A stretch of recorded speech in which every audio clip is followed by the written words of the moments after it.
Welcome to మీటివి news. నేను మీ మౌనిక. Motivate, educate, entertain. కుక్కల దాడిలో మరణించిన మేకలు. కల్వకుర్తి పట్టణంలోని జిల్లా పరిషత్ బాలికల ఉన్నత పాఠశాలలో కుక్కల దాడిలో మేకలు మరణించాయి.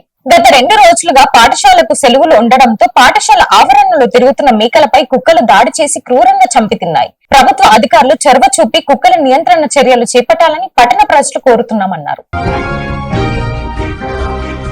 రోడ్డు భద్రత నిబంధనలు అతిక్రమిస్తే డ్రైవింగ్ లైసెన్స్ రద్దుతో పాటు కఠిన శిక్షలు పడేలా చట్టం తీసుకొస్తామని మంత్రి పొన్నం ప్రభాకర్ అన్నారు. డ్రంక్ అండ్ డ్రైవ్, రోడ్డు ప్రమాదాలు, సిగ్నల్స్ జంప్ వంటి విషయాలలో సుప్రీంకోర్టు మార్గదర్శకాలకు అనుగుణంగా నిబంధనలను కఠినంగా అమలు చేయాలని అధికారులను సూచించారు.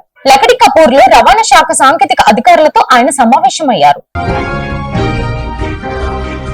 రవీంద్ర భారతిలో ఘనంగా కాళోజీ జయంతి వేడుకలు జరుపుకున్నారు. ఈ కార్యక్రమానికి ముఖ్య అతిథిగా పర్యాటక సాంస్కృతిక శాఖ మంత్రి జూపల్లి కృష్ణారావు హాజరయ్యారు. వారు మాట్లాడుతూ తెలంగాణ యాసకు, భాషకు జీవం పోసి ప్రజా ఉద్యమాలకు ఊపిరులూదిన మహనీయుడు కాళోజీ నారాయణ అని కొనియాడారు. కాళోజీ నారాయణరావు 108వ జయంతి వేడుకలను ప్రభుత్వం ఘనంగా నిర్వహించింది. కాళోజీ నారాయణరావు జయంతి సందర్భంగా తెలంగాణ సాహిత్య అకాడమీ వారు జ్యోతి ప్రజ్వలన అనంతరం కాళోజీ చిత్రపటానికి నివాళులర్పించారు. ఈ కార్యక్రమంలో పర్యాటక సాంస్కృతిక శాఖ ముఖ్య కార్యదర్శి వాణిప్రసాద్, తెలంగాణ సాహిత్య అకాడమీ కార్యదర్శి బాలచారి, హరికృష్ణ, యాదగిరిరావు తదితరులు పాల్గొన్నారు.